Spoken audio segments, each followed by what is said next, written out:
Então, meus queridos, eu agradeço bastante a presença de vocês hoje aqui. Hoje nós vamos falar sobre um assunto que é bem interessante até, porque nós vamos dar um outro enfoque. Vamos falar sobre os parentes difíceis. Essas pessoas com as quais a gente conviveu uma vez na vida, ou convive desde sempre, convive hoje, ou um dia ainda vai conviver. Porque Deus, na sua sabedoria infinita, coloca do nosso lado, como o Evangelho segundo o Espiritismo diz, sob o mesmo teto, inimigos de outras vidas, ou desafetos, ou uma pessoa de quem a gente ainda tem um pouquinho de sentimento que não seja muito agradável, vamos dizer assim. Para consertar isso, para consertar esses sentimentos desagradáveis que nós cultivamos com relação a qualquer outra pessoa, existem coisas assim muito mais pesadas que a gente sabe, inimizades dentro da própria casa, né? Irmãos que cresceram muito amigos e de repente, sem explicação nenhuma, um deixa de falar com o outro, não tem uma explicação, não tem uma justificativa, ou já nascem brigando muito, né? Quem nunca ouviu uma mãe reclamando, nossa, meus filhos brigam muito, eu não aguento mais.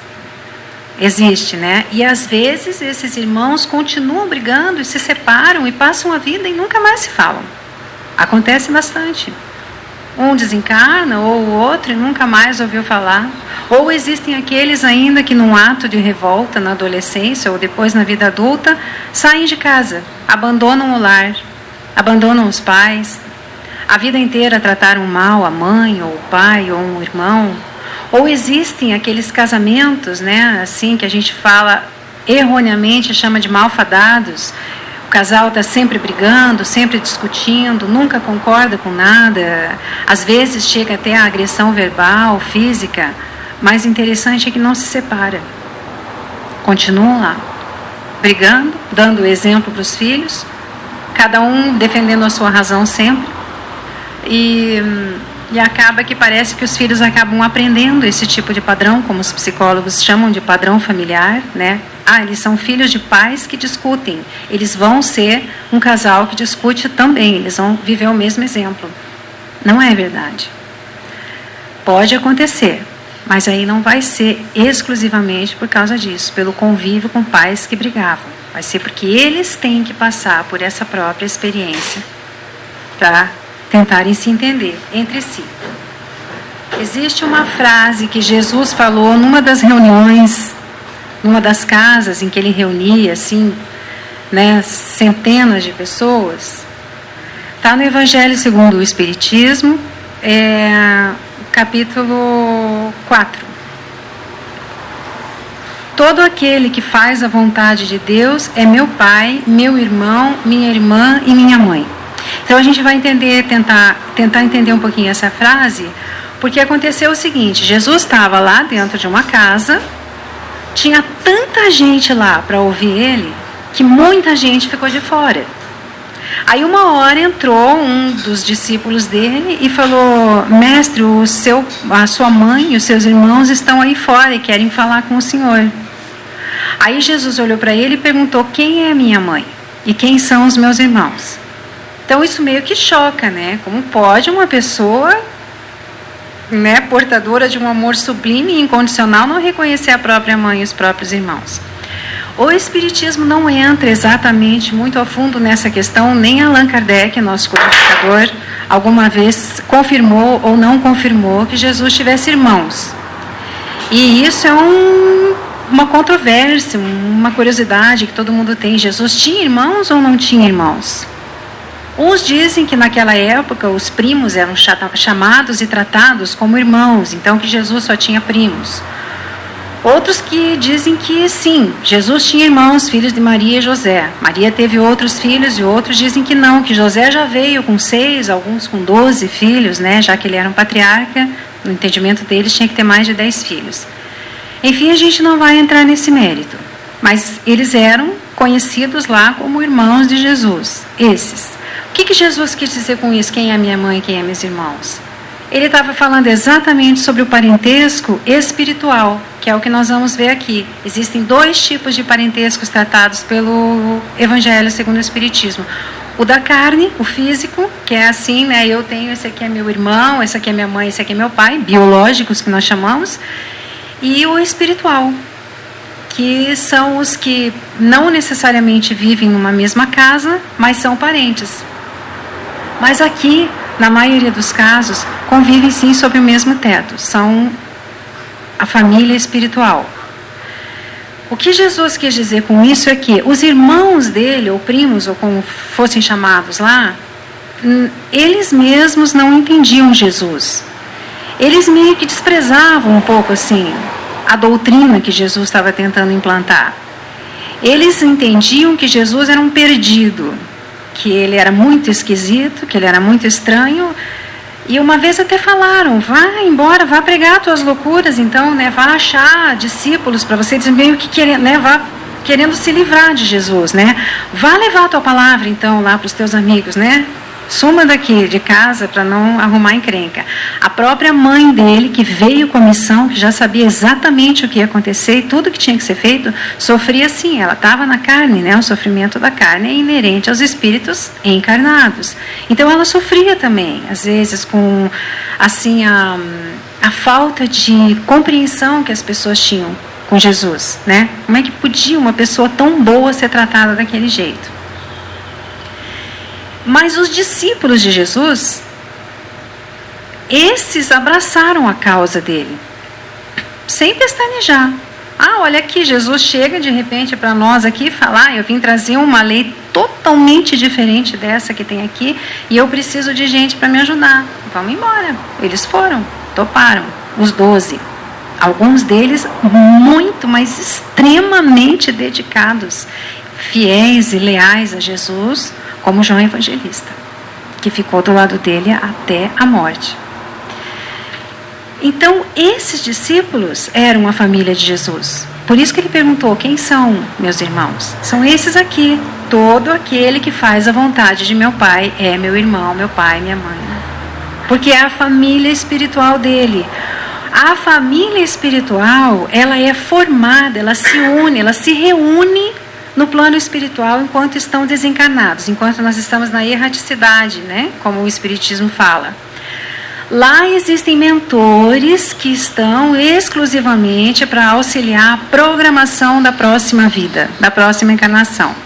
Então, eu, quando estava desencarnada, antes de reencarnar como Luciane, nessa vida, me reuni com todas as pessoas que teriam assim uma base, um fundamento na minha vida, e nós combinamos.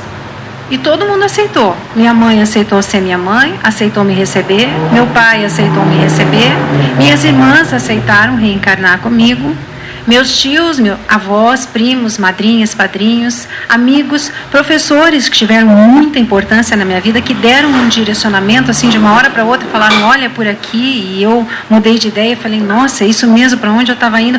Graças a Deus apareceu essa professora, esse padre, esse pastor, esse, né, irmão espírita na minha vida e me deu essa orientação.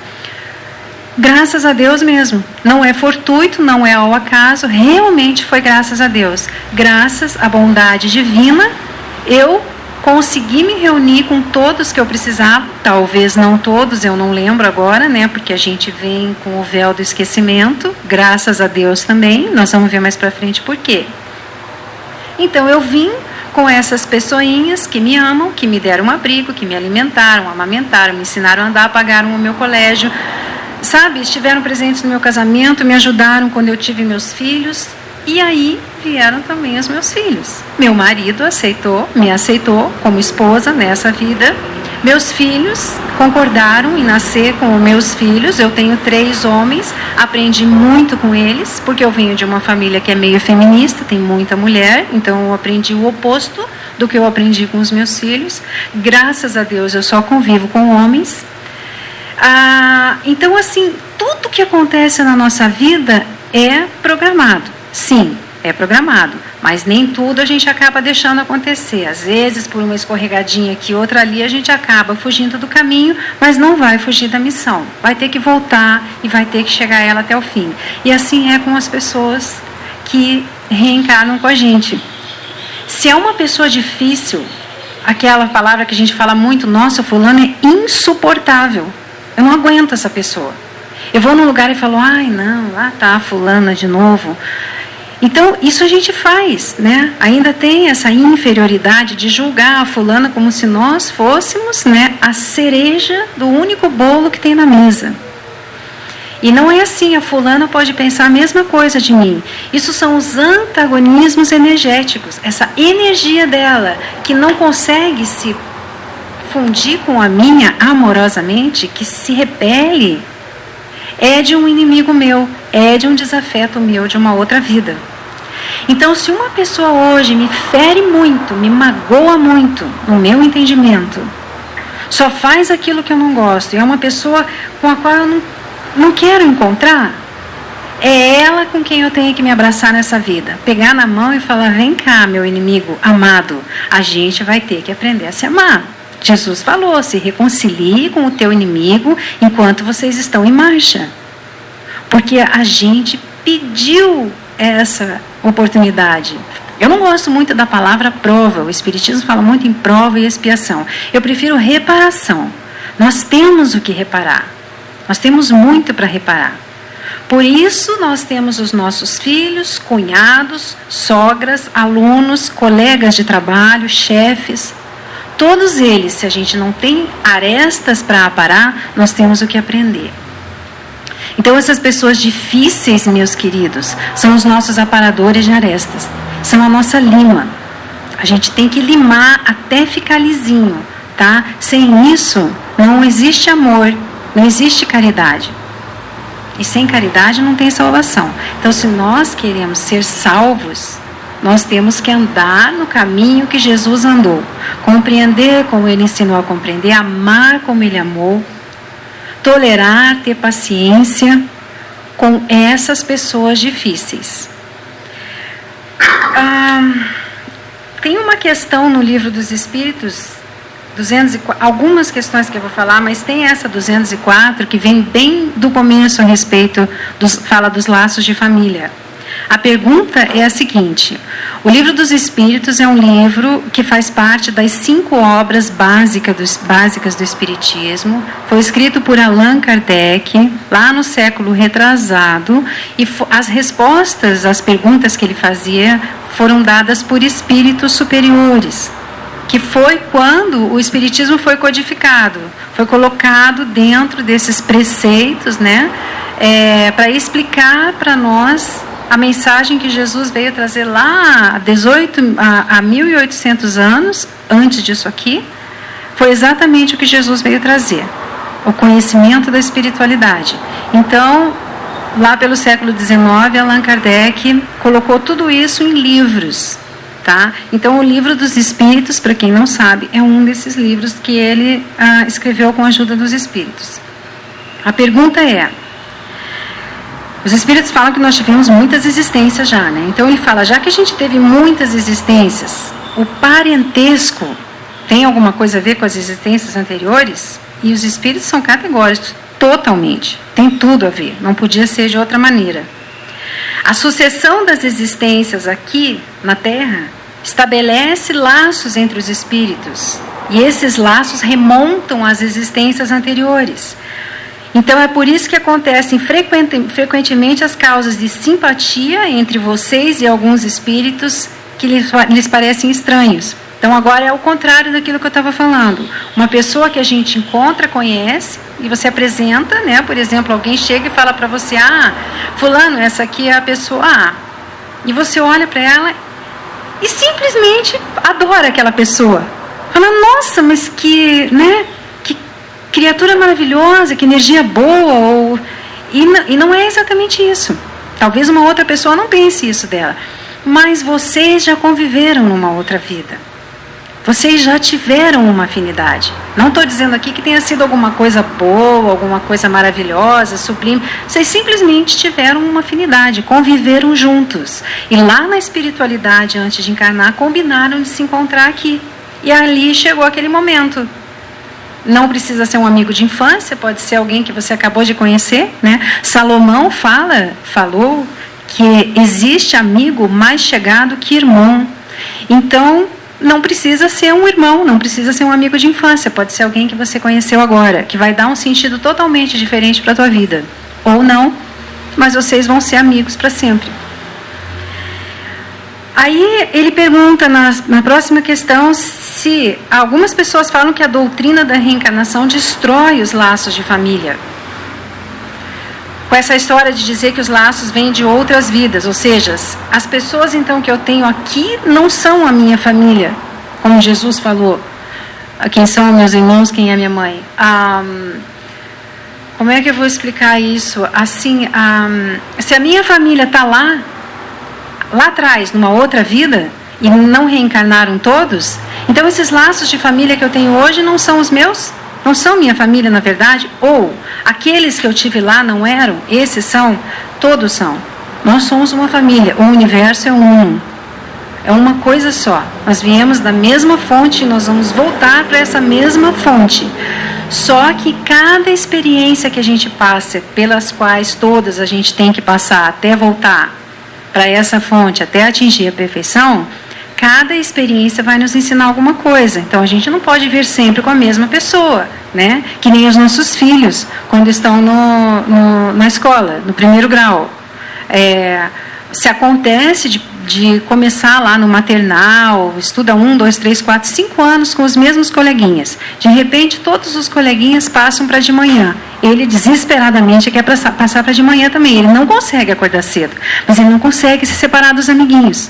Não é assim com a gente não, tá? A gente tem que se separar dos amiguinhos, sim, e vir e fazer novos amigos. E de preferência daqueles que são os nossos inimigos. São esses que a gente tem que vir entender e conseguir se acertar. Então, os espíritos dizem que não, que a teoria da reencarnação amplia esses laços, ela não destrói. Porque o parentesco se baseia em afeições anteriores. Isso que a gente acabou de falar. Os laços que unem os membros da mesma família na carne são muito frágeis. Muito frágeis. São como uma teia de aranha. Você passa ali uma caneta, um pauzinho, arrebenta tudo. Mas os laços espirituais, esses são eternos. Esses não se rompem nunca. Nunca. Tanto que existem casos de casais, por exemplo, a gente está falando lá na espiritualidade agora, desencarnados, um espírito aceita junto com outro espírito que um venha como pai e o outro venha como mãe para atender um outro espírito que não conseguiu evoluir, um espírito muito inferior. Vamos pensar em uma pessoa que seja, imaginar uma pessoa aqui na Terra que seja totalmente perturbada, um usuário de droga, que carrega essa perturbação dentro dele, não sabe por que essa perturbação. E ele usa droga, e ele ofende a mãe, ele agride os irmãos, ele rouba, às vezes ele vai preso. A impressão que dá é que a única coisa que ele faz aqui no planeta é roubar o oxigênio dos outros, comer a comida dos outros, beber a água dos outros, porque ele não produz nada, ele é um imprestável. Esse tinha que morrer. Não, gente, pelo amor de Deus, não é isso. Ele é um irmão nosso desesperadamente perdido, precisando da ajuda de pessoas boas, que acolham. E que se não conseguirem, porque é muito difícil orientar um usuário de droga, se não conseguirem, só tem que amar. Então, um espírito e um outro espírito, vem um como pai, o outro como mãe. A espiritualidade pergunta, vocês aceitam receber? Lá tem o espírito Y, que precisa muito de uma oportunidade, porque ele está muito atrasado, ele vai acabar não acompanhando o resto. Eles nem conhecem esse espírito, não sabem quem é, mas eles se propõem a vir e a orientar. Sim, a gente aceita. Aceita ele como filho. Não existe laço nenhum entre esse pai, essa mãe e esse espírito. Eles só vieram para socorrer, para tentar ajudar. Eles são normalmente espíritos que fazem isso, como Jesus. Jesus não tinha necessidade nenhuma de encarnar aqui. Ele já era um espírito muito além do jardim. Ele veio por amor à Terra, porque ele é o governador do nosso planeta. Ele estava junto na criação do planeta Terra. E ele veio só para ajudar a gente. Nós somos os parentes difíceis de Jesus Cristo, cheios de vícios, cheios de erros, mas ele veio ajudar. Então esses espíritos existem, que fazem isso, vêm só para ajudar outros. São espíritos, por exemplo, como o Divaldo Franco, que abriu aquela mansão do caminho e já socorreu milhares de pessoas, se nós formos contar os internos, os familiares e amigos. Não tem necessidade, mas quis vir para ajudar. Veio o pai, veio a mãe, pegaram esse espírito esse usuário de droga, e a vida deles aqui na Terra era um inferno. Porque esse menino só aprontava. Agora eu já estou falando de uma história verdadeira. Desde pequeno ele só aprontava. Porque o espírito traz todas as impressões dele das outras existências. O que ele aprendeu, ele traz. O que ele não aprendeu, que ainda tem que aprender aqui. Ele traz os vícios de caráter. Ele traz os traumas das outras experiências. Ele era um espírito muito traumatizado. Ele foi muito abusado em outras vidas. Ele sofreu bastante. Ele se revoltou e se recusou a reencarnar. Ele ficou centenas de anos na espiritualidade, se recusava a reencarnar. Ele era esses que a gente chama de obsessor. Quando ele finalmente aceitou e veio com esse casal, ele transformou a vida desse casal no inferno. E ninguém entendia como que eles podiam tratar tão bem aquele menino. Ele era o que nós chamamos de um menino muito lindo, mas ele tinha um péssimo caráter. Todos os vícios espirituais dele, ele fazia questão absoluta de manifestar aqui, de expressar. Então ele era o que nós chamamos de mau filho. E a gente vai ver aqui que no Evangelho segundo o Espiritismo fala a respeito disso, ingratidão dos filhos e os laços de família. Por que um filho tão ingrato? Então a gente entra no caso desse menino, que já é adulto. Por que tão ingrato? Porque ele é uma pessoa tão má, tão repugnante. Por que ele faz o que ele faz com os pais? Ele sai, ele passa, às vezes, 15, 20 dias fora de casa, não dá uma notícia, a mãe fica em agonia, não sabe onde ele está, mas sabe o que ele está fazendo. Ele está usando droga na favela, nos viadutos, nas ruas, ele está pedindo esmola nos carros, esses que a gente vê aqui, no viaduto do Capanema, no sinaleiro. Cada moedinha que ele ganha, quando ele fala só uma moedinha, estou com fome, não tomei café, não é verdade. Comida eles ganham bastante. Todo mundo que passa ali dá um pão, dá um sanduíche, dá uma garrafa de Coca-Cola, não é fome que ele tem, ele quer comprar crack, ele quer fumar crack. Cada moeda que ele ganha, ele vai gastar com isso. Ah, ele é um coitado? Não necessariamente. Ele está ajudando a armar os traficantes. Ele também tem a participação dele nisso. Mas sim, ele também pode ser um coitado, porque ele caiu no vício e não consegue sair. Ele não é sem vergonha, ele não está afadiando, ele caiu numa das piores teias que a humanidade criou de armadilha para nós, que é a malha da droga. O que os pais dele fazem hoje? Ele está com 30 anos. Simplesmente deixam. Quando ele chega em casa, já tentaram de tudo, óbvio, não estou dizendo que não existe nada. Já tentaram de tudo, mais de 15 internamentos, já frequentou a igreja evangélica, católica, espiritismo, umbanda, o que foi? Muita coisa. Psicólogo, psiquiatra, então, conhece todos na cidade onde eles moram. Hoje eles só dão amor. Eles deram estudo, deram roupa, deram casa, comida, deram um monte de coisa junto com o amor. Hoje eles só dão amor, porque hoje eles só aceitam o amor.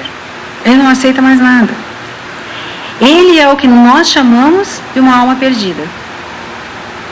Nós chamamos que para Jesus nenhuma ovelha se perde. Ele vai ter outra oportunidade, mas vai demorar, porque a fila para a reencarnação é muito grande. Então o que todos os amigos aconselham é: larga essa criatura. Ele não quer nada da vida, ele não quer trabalhar, ele não quer nada. E a mãe tem que ouvir e engolir seco e falar: gente, vamos pensar, é filho dela. Não importa o que ele fez. Ele já agrediu a mãe, ele já xingou o pai, já trancou eles em casa quando não queriam dar dinheiro para droga, trancou tudo, jogou a chave e falou: ninguém vai sair se não me der dinheiro. Já roubou um monte dentro de casa. Ele é o parente difícil, que Jesus fala: se reconcilie com o teu inimigo enquanto vocês ainda estão em marcha. Qual é o melhor nessas horas? Você não quer parar de usar droga? Toma teu caminho e vá viver tua vida. Não me incomode mais, você está tirando a minha saúde. Só que vamos pensar numa coisa: existem milhões de usuários de droga no planeta. A grande maioria deles é desafeto da família onde eles estão inseridos. Deus é muito bom, porque colocou essa pessoa, que todo mundo chama de insuportável, para dar mais uma oportunidade da família se acertar, se reconciliar, fazer as pazes. Porque enquanto a gente não fizer isso, não sei se alguém estava aqui quando a gente fez aquela palestra sobre o perdão das ofensas, enquanto a gente não perdoar e não compreender, nós não teremos entendido a mensagem de amor de Jesus. E enquanto a gente não entender, a gente vai continuar aqui, até se reconciliar com todos. Vamos procurar entender. Se a gente não entende, deixa aquele pai e aquela mãe com aquele filho. Eles pediram para estar lá. Não vamos ser nós os semeadores de discórdia. Mesmo porque amor de mãe, de pai, pelo filho, é uma coisa que transcende. Então vamos deixar que cada um se resolva. Se a gente não puder ajudar, não vamos atrapalhar. Eles têm lá as suas arestas para aparar também. E se eles não apararem agora, eles vão ter que voltar e se acertar numa próxima vida. Só que é muito difícil reencarnar.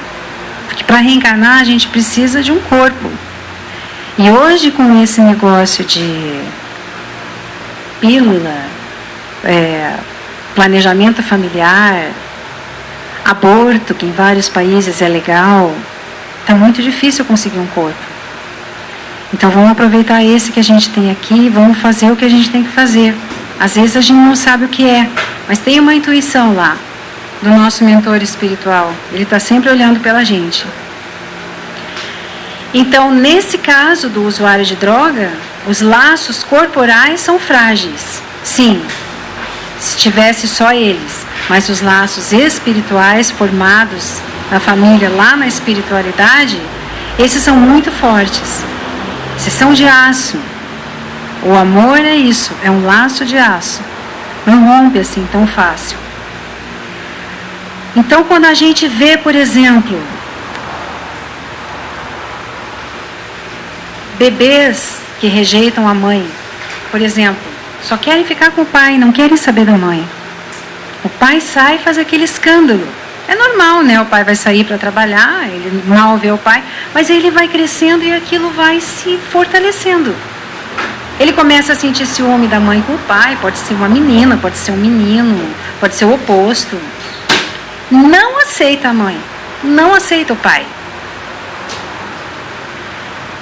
Isso daí é uma família formada na espiritualidade também. Também é. Esse menininho, esse bebezinho, essa criancinha é um desafeto da mãe ou é um desafeto do pai. Não precisa necessariamente ser um usuário de droga aqui, um transgressor da lei. Ele simplesmente é um desafeto. Numa outra vida, ele pode ter sido assassinado pela mãe, a mãe pode ter destruído a família dele, em outros laços de parentesco. Isso é o que mais tem. Então a gente tem que entender isso daí também. Nossa, não é normal um bebê gostar da mãe. Não, não é normal, mas é natural. É natural que aconteça isso, às vezes. Assim como existe essa inimizade entre irmãos, entre amigos, entre primos, entre chefe e funcionário, existe sim entre filhos e pais. Só que existe uma bênção enorme que o Espiritismo chama de véu de Ísis. Esse véu é o véu do esquecimento. Lá na espiritualidade, a gente combina tudo. Então eu vou nascer como filha do meu estuprador. O meu marido vai ser a amante do meu marido numa outra vida que destruiu a minha família, que levou meu marido embora, seduziu e ele se deixou seduzir, foi. O meu filho vai ser, sei lá, o assassino da minha filha. Nossa, mas é muito drama. Não, gente, é muita realidade. É o que acontece. E aí a gente forma essa família. Esses são os laços da carne. Todos são desafetos. Não existem laços espirituais entre eles, porque os laços espirituais são de amor. Esses são os laços da carne. Esses são frágeis. Essas são as famílias que a gente vê brigando o tempo inteiro, se ofendendo, gritando, um mandando o outro embora, o filho chama a mãe de louca, o pai diz que vai abandonar a família. Às vezes nem a mãe consegue, porque a mulher é para ser o esteio do lar. Às vezes nem a mãe consegue. É tanta dificuldade que às vezes nem a mãe consegue segurar. Às vezes até a própria mãe pensa, meu Deus, por que o Senhor fez isso comigo? Ah, não, a gente tem que vir sofrer para aprender. Não, a gente não tem que sofrer para aprender. A gente tem que aproveitar a dificuldade com resignação, com amor, com força, porque senão esse sofrimento não vai valer de nada. Eu só vou estar cumprindo a minha obrigação. Não, eu só estou fazendo isso porque é minha família. Fazer o quê? Minha família que Deus me deu, eu vou ter que aturar. Não é assim. Eu não vou ter que aturar, eu tenho que amar. Existe um capítulo no Espiritismo, no Evangelho segundo o Espiritismo, que fala sobre o divórcio. E lá diz que o que Deus uniu, o homem não separa. Muito bem, então a gente vai levar isso ao pé da letra. Eu vou levar meu casamento ácido até o fim da vida, acabando com a minha saúde, com a do meu marido, destruindo o psicológico dos meus filhos, porque o que Deus uniu, o homem não separa. Não. Perguntaram isso para o Divaldo Pereira Franco. Ele falou, não. No momento em que a coisa vira para o lado da agressão, a agressão seja por problema de saúde, porque a dificuldade é muito grande de conviver com aquele marido, com aquela mulher, é a hora de se separar. Mas o que Deus uniu, o homem não separa. Eis aí a grande bondade da teoria da multiplicidade das existências. Eu vou nascer múltiplas vezes. Nas outras vezes, o que Deus uniu, o homem não separa, eu venho de novo com aquele meu desafeto, com aquele meu marido. Talvez como filho, talvez como irmão, talvez como cunhado, talvez como chefe. Mas eu vou ter que aparar minhas arestas com ele. Eis aí o que Deus uniu, o homem não separa. O divórcio é a separação na terra, na carne, é a lei dos homens. A lei de Deus está acima de tudo. Se eu não conseguir me reconciliar com o meu desafeto, sendo mulher dele, ele sendo meu marido, numa outra vida ele vem como filho. Aí eu vou ter que gostar. É meu filho, eu vou ter que amar. Aí o que acontece? A gente esquece tudo. Chega aqui na carne, esquece tudo. A hora que aparece aquele nenenzinho fofo de 48 centímetros que o obstetra coloca no colo da mãe, nossa, que amor! Eis aqui o homem que estuprou a tua mãe numa outra vida. Ai, que fofo, ele é a minha cara. Eu amo essa criaturinha. Porque ele é um bebezinho. Ele pode ser, sim, o espírito que estuprou a minha mãe numa outra vida. Mas nós acertamos de nos acertar nessa encarnação. Como que eu ia conseguir aturar essa pessoa? Ah, sendo meu filho. Você aceita ser meu filho? Eu aceito. Então vai ser assim, ele nasce como meu filho, ele vem com a bochechinha rosadinha, aquela perninha cheia de dobrinha, olhando para mim com aquele olhar assim, adorador. Eu amamento, eu ensino ele a andar. Olha como Deus é bom, achou uma forma de eu amar aquele inimigo. O que a gente vai desenvolver no desenrolar das nossas vidas é uma responsabilidade nossa. Ah, mas a minha mãe prefere mais o João do que eu. Pode sim. Ela tem 2 filhos, o João e a Maria, e ela gosta mais do João, e com a Maria ela tem uma certa animosidade. Pode ser. A Maria pode ser a criatura que estuprou a mãe dela numa outra vida. Ou que botou fogo na casa dela, com os nenês dentro, ou tanta tragédia. A gente vê que hoje essas tragédias, todas essas que acontecem, irmãos matando irmãos, filhos matando pais, estão protelando a aparação de arestas. Vieram para aparar, não conseguiram, chegaram num ódio tal que acabaram por matar a mãe e o pai. Acontece, né? A gente sabe que acontece. Vão ter que tentar de novo. Uma outra vida, não vai poder mais matar a mãe e o pai, tá? Vai ter que aprender, se não aprender, não vai passar de ano. Os coleguinhas vão e você vai ficando. Aí você vai formando novos laços espirituais. Porque aqueles com os quais você conviveu e que conseguiram evoluir, já andaram. Talvez eles não concordem em nascer com você de novo. Não, mas aquele lá, 50 quilômetros lá na minha frente, é meu inimigo, eu preciso me acertar com ele, porque na minha última vida eu falhei. Pois é, mas agora ele não pode, agora ele vai fazer outra coisa. Na outra vida ele vai fazer outra coisa. Ele tem outro para ajudar, ou ele precisa ser ajudado por outro. Você vai ter que nascer com laços carnais. Vai se acertando com outros inimigos por enquanto. Parece que o negócio vai ficando cada vez mais embaralhado, né? Mas é bem simples. Nós temos desafetos e nós temos que nos acertar com eles. Por isso, esses laços de parentesco espirituais, que são famílias fortes, unidas, que ajudam um outro que não tem laço espiritual, é só um laço de carne. Por quê? Porque aquela família aceitou, acolheu, eu recebo sim, pode trazer. A gente vai se ajudar. Então, o que o Evangelho segundo o Espiritismo orienta nessa lição sobre a ingratidão dos filhos é: mães, abracem esses filhos que lhes causam problema, desgosto, tristeza, raiva, às vezes, revolta. Abracem, deem amor, porque eles são os teus inimigos de outrora, que vieram para cobrar, para pagar, para acertar. Mas, no fundo, isso tudo é reparação. Eles vieram reparar os erros e vieram para que você, mãe, repare seus erros com eles também. O que a gente tem que pensar é que, mães, né? Um de nós dois foi culpado numa outra vida. Não importa quem foi. O culpado vai ter que se desculpar e o ofendido vai ter que perdoar. E é só assim que a gente vai passar para a próxima etapa.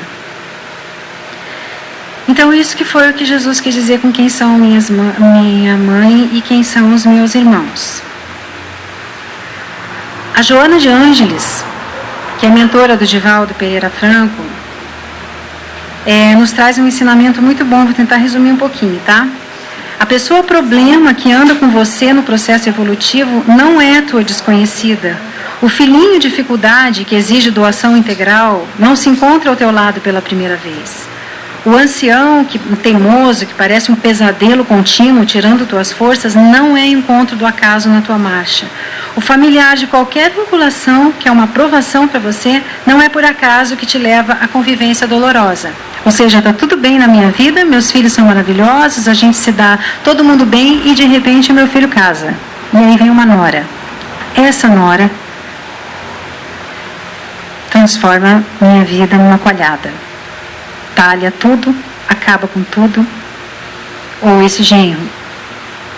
Ou seja, eu não era tão perfeita quanto eu pensava, porque a minha vida que estava ótima agora virou o caos. E eu vou ter que me ajeitar com essa nora. Eu, particularmente, vou ter que me acertar com 3. Então, vou ter que ser bem paciente. Não se rebele contra a imposição da dor, seja como se apresente a você. Esses parentes difíceis que acabam com a nossa paz. Aqui é o companheiro que se transforma em áspero adversário, que é o caso daquele marido que se deixou seduzir por uma outra mulher e não quis saber da família e abandonou todo mundo. Ali é o filhinho rebelde, portador de enfermidade desgastante. Acolá é o familiar vitimado pela arteriosclerose tormentosa e mais adiante alguém dominado pela loucura.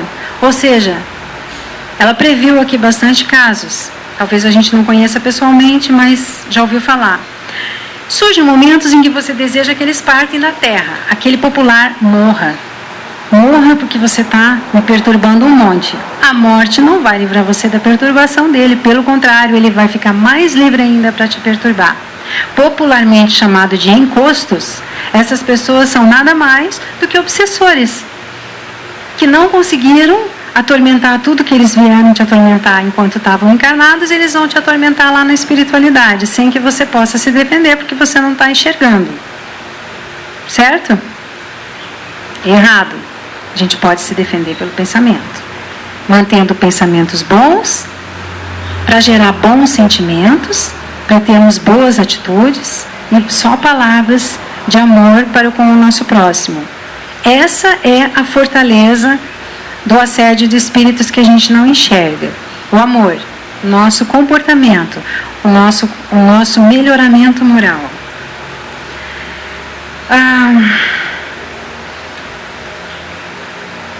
Ela fala muitas outras coisas aqui que não vai dar tempo de falar, porque eu queria falar para vocês a respeito de um texto sobre parentes difíceis, que eu até queria imprimir e trazer, mas é óbvio, a minha impressora estava sem tinta.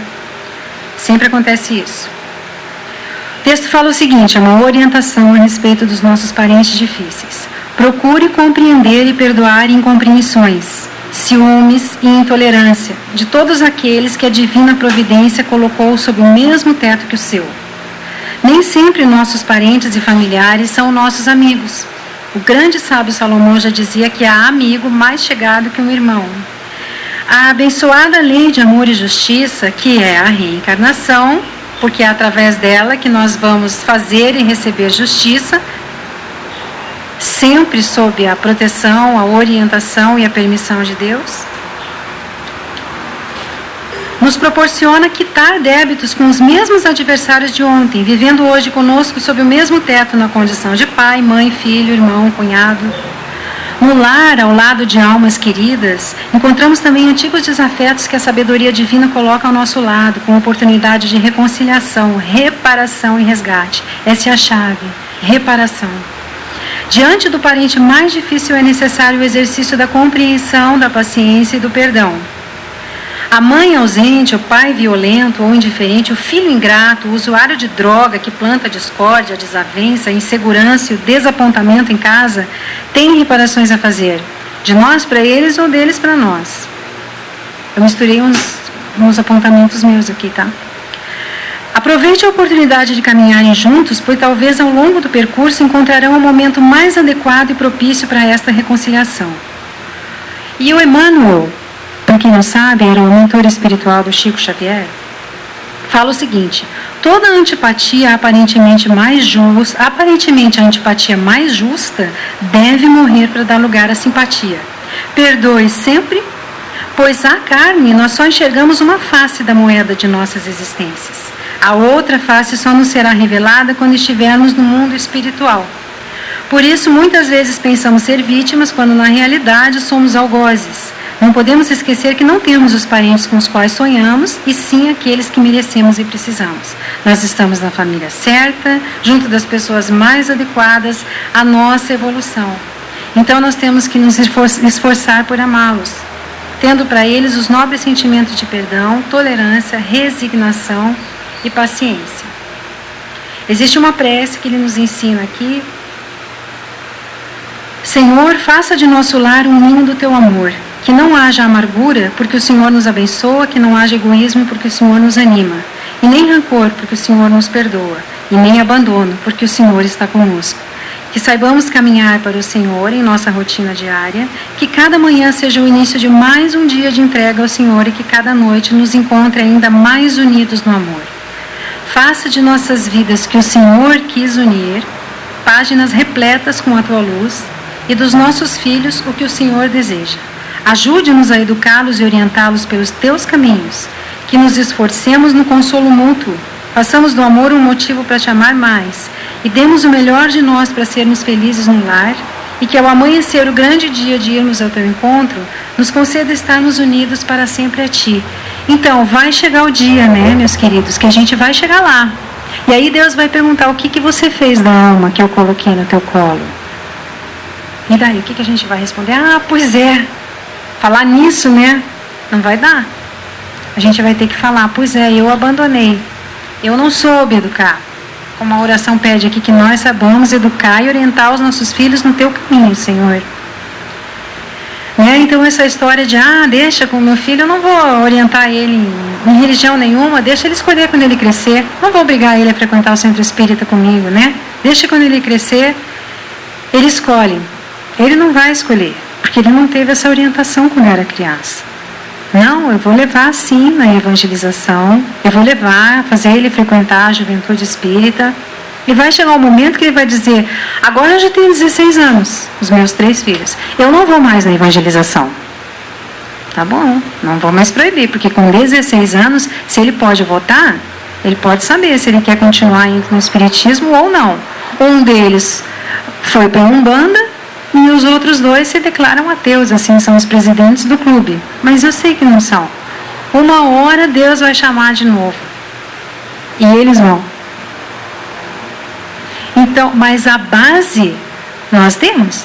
Nós, pais, temos que dar essa base, apresentar para eles Jesus, Deus e a lei eterna. A lei do amor, a lei da caridade. Se fora disso não tem salvação.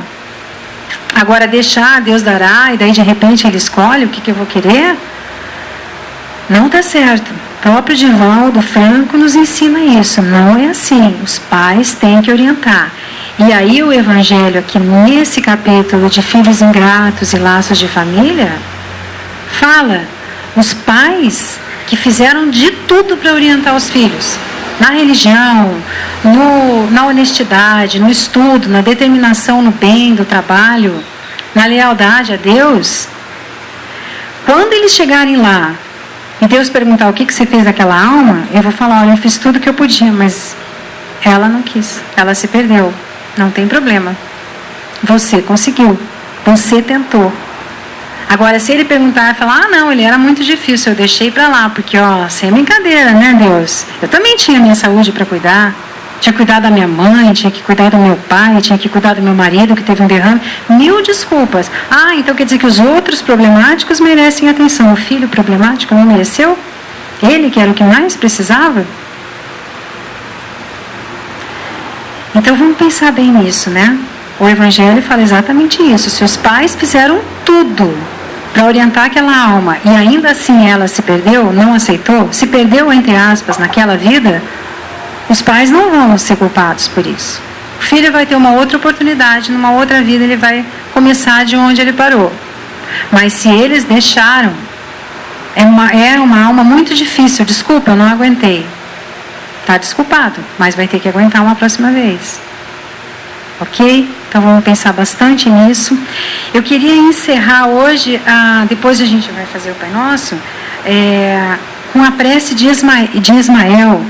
Porque assim, esse momento bem crítico, bem difícil, cheio de incertezas que a gente está vivendo no Brasil por conta da nossa política, do nosso momento político, merece muita oração, tá, queridos? Então a gente pede que essa noite todo mundo, no momento da prece, lembre do nosso país, faça uma prece pelos nossos governantes. Eles também são nossos parentes difíceis, eles também estão perdidos. Não é fácil governar um país desse tamanho. E quando a gente está na carne, a gente sucumbe às tentações da carne. Todos nós fizemos ou fazemos isso. Então não vai ser espalhando ódio, irradiando ódio que a gente vai ajudar o país, tá? E ajudar nós, os nossos filhos e as nossas gerações futuras. Vai ser irradiando amor, muita prece, muito amor. Existe uma figura que era conhecida como grande apóstolo do Espiritismo, Cair Bar Schutel. Não sei se alguém já ouviu falar.